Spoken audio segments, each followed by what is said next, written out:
The sun rose over the plains of Marinpur, spilling soft gold across the valley where earth and silence met. Dew clung to the dry grass, trembling like small promises. A single fence stood crooked against the horizon, and behind it, a wild Mustang kicked at the morning air. His coat gleamed bronze under the light, but his eyes, dark, fierce, unbroken, carried a memory of chains. They called him Blaze, though no one dared to ride him. Ayan Malik leaned on the fence rail, the smell of hay and leather settling on his worn jacket. His hands were calloused, his eyes steady, the kind that had seen too much and learned not to speak of it. Years ago, he had been the pride of Marinpur, a tent-pegging champion who rode like wind-made flesh. Then came the fall. One misstep, one slip, and the crowd's cheer had turned to laughter. His name, once chanted in admiration, had become a whisper of mockery. Now, he trained horses no one else wanted. Broken ones, frightened ones, and Blaze, the wild one everyone swore would never bow to saddle or man. Uncle Ayan, a small voice called. He turned to find Sadia standing by the stable, her braid loose, her palms streaked with dust. She was 12, sharp-eyed, her spirit unclouded by the world's hardness. "He still won't let anyone near him," she said, glancing at Blaze. Ayan smiled faintly. "That's good. It means he still remembers he's free." She frowned. "But how will you ever ride him if he won't trust you?" He didn't answer right away. His gaze lingered on the horse, the tension in his muscles, the quiver of instinct ready to flee or fight. "Trust isn't built in a day, Suddy," he said softly. "Sometimes it takes silence. Sometimes it takes pain." The morning breeze carried the distant sound of drums. The annual tent-pegging championship was only days away. Banners fluttered in the bazaar, and the village buzzed with excitement. The event was more than sport. It was pride, history, and proof of a man's worth. Ayan hadn't attended since his disgrace, but he could feel its pull, a ghost tugging at his chest. Later that afternoon, as the sun dipped low, Sadia returned from the market, carrying a folded poster. "They've started the sign-ups," she said, breathless. She unrolled it. Bold letters announced the championship, and beneath them, the name Rashid Khan shone in gold print. The reigning champion, once Ayan's teammate, now his fiercest critic. "They say Rashid bought a new Arabian for the race," Sadia continued. "He's been practicing every dawn. People say no one can touch him." Ayan said nothing. He stared at the poster until his reflection blurred against it. "Sometimes," he murmured, "people forget that not every victory is seen from the stands." When Sadia left to fetch water, Ayan walked to Blaze's paddock. The Mustang's nostrils flared at his approach, muscles tightening under his skin. Ayan stopped a few feet away, hands open. "Easy, boy," he whispered. "No one's here to take what's yours." Minutes passed in quiet. The world seemed to shrink to the sound of breathing, one human, one beast. Then, slowly, Blaze stepped forward. His ears flicked uncertain, but he didn't retreat. Ayan lifted his palm, barely brushing the horse's muzzle. A tremor ran through them both. It wasn't submission. It was understanding, fragile but alive. That night, Ayan sat outside the stable, sharpening an old tent peg. The metal glinted in the lantern light, its surface scratched from past glories. He remembered the roar of the crowd, the taste of dust, the sting of shame. For years, he'd carried that fall like a wound he refused to heal. Now, watching Blaze through the half-open door, he felt something stir, a quiet, stubborn hope. Sadia's voice drifted from a window. "Uncle, will you enter the race this year?" He didn't look up. "No," he said at first. Then, after a long pause, "Not yet." The Mustang shifted in the stall, restless but calm. Somewhere beyond the fields, drums echoed again, louder this time, carried by wind and memory. Ayan's fingers tightened around the peg. The ache of redemption had begun, and neither man nor horse knew how deep it would take them. The days that followed bled together in the hush of early mornings. Mist hung low over the training fields, and the rhythmic sound of hooves echoed across the valley. Ayan rose before dawn, his breath cloudy in the cold, his hands numb as he worked the reins through Blaze's stubborn defiance. The Mustang still fought the bit, head tossing, eyes wide with distrust. Yet beneath the resistance was something rawer. Fear turned into fire. Each morning, Ion began again. No whip, no raised voice. Only patience. He spoke to Blaze the way one might speak to a wounded soul, softly, without expecting an answer. "You're not made to obey," he would murmur. "You're made to understand." And slowly, the horse began to listen. Sadia watched from the fence, wrapped in her shawl. She had learned the rhythm of their struggle, the pauses, the breath between attempts, the way Ion's silence steadied the storm. Sometimes, when Blaze refused to move, she whispered prayers under her breath. Sometimes she simply watched, eyes shining with quiet faith. By the second week, word of Ion's training reached the bazaar. Men laughed around tea stalls, shaking their heads. "He's lost his mind," they said. "Trying to tame a wild one at his age? That horse will break him." Their laughter carried like dust on the wind.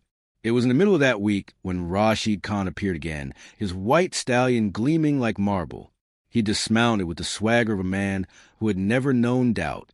"Still wasting time with that creature?" he called out, his voice cutting through the morning. "The championship is for men, not ghosts." Ion didn't turn. He ran his hand along Blaze's neck, feeling the tremor beneath. "Ghosts ride quiet," he replied. "That's why you never hear them coming." Rashid's smirk faltered. He spat into the dirt and rode off, leaving a trail of dust behind. That night, Ion sat by the lantern with a bandaged arm.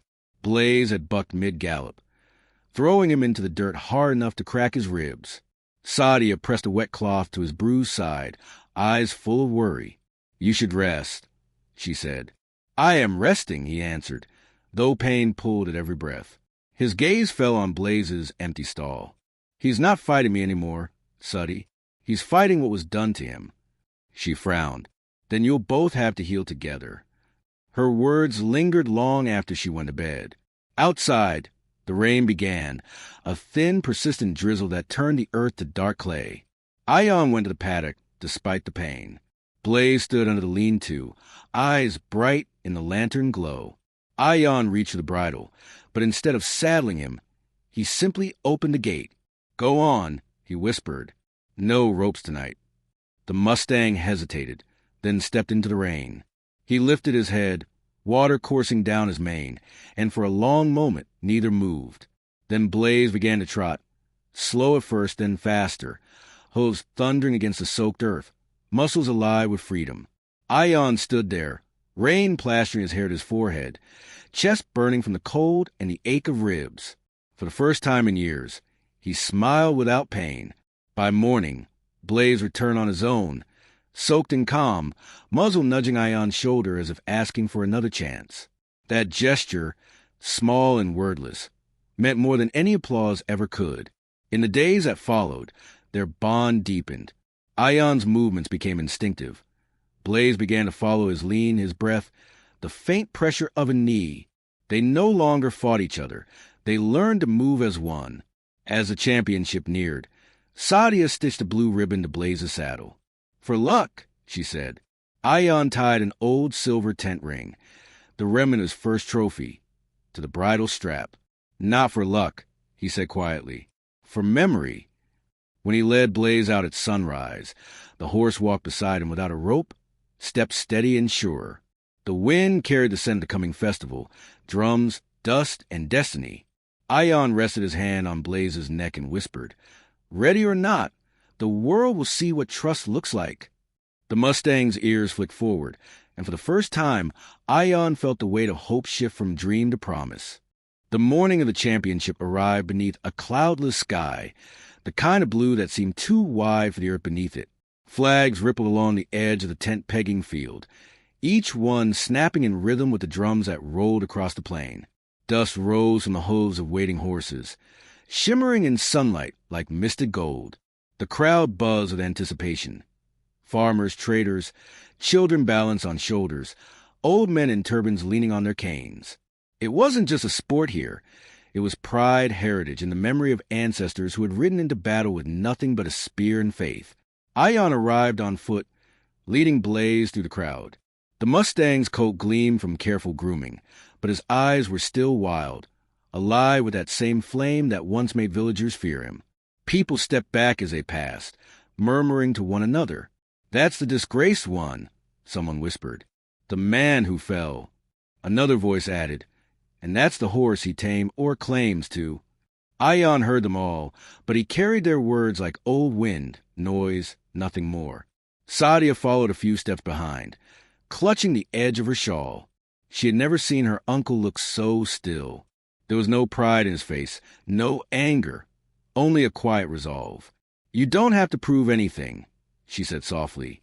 He glanced back at her, the faintest smile touching his lips. "I'm not proving," he replied. "I'm remembering." The announcer's voice boomed across the field, calling riders to line up. Rashid Khan sat tall on his polished Arabian, its silver harness glinting in the light. He caught sight of Ion and smirked. "You made it after all," he called. "Try not to fall twice in one lifetime." Ion mounted Blaze, without a word. The Mustang shifted beneath him, restless but ready. Around them, the other horses pawed the ground, muscles rippling under embroidered blankets. The air grew tense, filled with the scent of sweat, leather, and dust. When the trumpets sounded, the first round began. Riders thundered down the track, lances striking wooden pegs from the ground with precise force. Cheers rose, flags waved, and Rashid's team claimed the early lead. Ion and Blaze watched from the side, their shadows long in the morning light. When their turn came, the field fell to a hush. Blaze's ears flicked, nostrils flaring at the sudden stillness. Ion leaned forward, his hand brushing the Mustang's neck. "It's just another morning," he whispered. Then they moved. Blaze launched forward, hooves tearing through the dust. The world blurred, the roar of the crowd, the shimmer of sunlight, the wooden peg ahead. Ion lowered his spear, breath sinking with each stride. For a heartbeat, everything slowed, the pulse of trust between man and horse, and then the tip struck true. The peg flew skyward. The crowd gasped, and Blaze galloped to the finish line like fire given shape. He reined the Mustang in, chest heaving, dust swirling around him in golden rings. Silence stretched across the field before erupting into applause. Ion said nothing. He only patted Blaze's neck, feeling the tremor of the horse's heart beneath his palm. Round after round, they rode with precision. Others faltered under pressure, but Blaze only grew steadier, faster, sharper, as though the spirit of every lost race lived inside his muscles. Rashid's confidence began to crack. His stallion stumbled on the third run, missing the peg by inches. The crowd murmured. For the first time, eyes turned not to the champion, but to the quiet man riding the wild horse. By the final round, the air had changed. The noise dimmed into a reverent silence. Ion adjusted the old silver ring tied to Blaze's bridle, the metal catching sunlight like a spark of memory.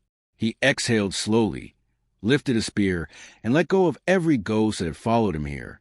Blaze surged forward, each stride smoother, more certain, more alive. Dust rose behind him like smoke.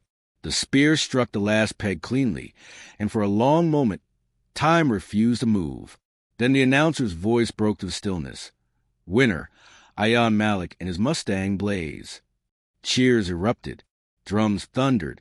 Sadia screamed his name through tears. Yet Ion did not raise his arms or bask in triumph. He simply dismounted, pressed his forehead to Blaze's, and whispered, "We're free now." Above them, the sky burned gold as if the world itself had paused to remember what redemption looked like. Evening descended over the field like a sigh, cooling the dust that had burned beneath the sun all day. The banners hung limp now, their colors dimmed by twilight. The crowd that had once shouted and clapped was thinning, voices fading into the distance, replaced by the low hum of crickets and the rustle of straw. The trophy, gleaming beneath a single lantern, rested on the wooden table at the center of the arena. Ion stood beside it, one hand resting lightly on Blaze's neck. The Mustang's breath rose and fell in slow rhythm, his body streaked with sweat and dust that shimmered under the fading light. Rashid approached across the trampled earth. His polished boots were stained now, his face unreadable. For a moment, neither man spoke. The air between them carried more weight than words could hold. Finally, Rashid said quietly, You rode well, Ion. I didn't think you had anything left to prove. Ion didn't lift his eyes. I didn't, he answered. Not to anyone here. Rashid nodded once, a gesture that held something close to respect. Then he turned and walked away, shoulders bowed not in defeat, but in recognition of something greater than victory. Sadia ran toward her uncle, her shawl fluttering like a small flag behind her. "You did it!" she gasped, tears streaking through the dust on her cheeks. She held the blue ribbon she had tied to Blaze's saddle, now torn and frayed. "You really did it, uncle." Ion knelt and brushed a smear of dirt from her forehead. "No," he said softly, his voice steady but thick. "We did. You believed when I couldn't." She looked past him, eyes fixed on Blaze. The horse had lowered his head, chewing lazily at the dry grass. He looked nothing like the wild, untamed creature they had found months ago. There was still fire in him, but it burned gentler now, like a hearth instead of a storm. The announcer called Ion forward to receive the trophy. The crowd that remained began to clap, some hesitant, some wholehearted. As he walked to the stage, whispers followed him, not of mockery this time, but of awe. The man who had fallen, the Mustang that could not be tamed, the two who rose together. When the official held out the trophy, Ion hesitated. He could see his reflection warped in its polished surface, his lined face, the faint scar near his temple, the tired kindness in his eyes. Then he turned, looked toward Sadia, and motioned for her to join him. The crowd murmured as the little girl climbed the steps.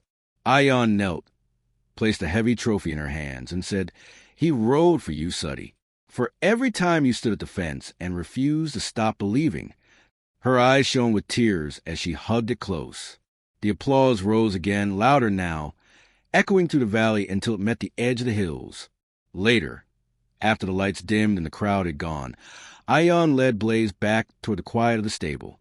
Lanterns glowed faintly along the path. The Mustang's hooves made soft, steady sounds in the dirt. Sadia walked beside them, the trophy tucked against her chest like something sacred. At the stable door, Blaze stopped. The night air was cool, carrying the faint scent of rain. Ion ran a hand along the horse's flank, feeling the strength there, the warmth of a living thing that had once known nothing but fear. "You carried me farther than I deserved," he whispered. Blaze nickered softly, pressing his muzzle against Ion's shoulder. In that small gesture, every wall between man and beast seemed to fade, leaving only trust, earned the hard way. Sadia leaned against the doorframe, her voice barely above a whisper. "Uncle, everyone says you're a hero now." Ion smiled faintly, his eyes on the Mustang. "No, little one," he said. "Heroes win for themselves. We just learned to stand again." A gust of wind stirred the dust, carrying with it the echo of distant drums, the same rhythm that had begun their story. The lantern flickered, and for a moment, Blaze's shadow stretched tall against the stable wall, proud and untamed still. The night held them in stillness, the man, the girl, and the horse who had once been wild. The trophy glimmered dully on the table beside them, but its light was pale compared to what burned quietly in their hearts. And somewhere beyond the stables, the stars began to rise, as if the sky itself had paused to witness what redemption looked like when it finally came home.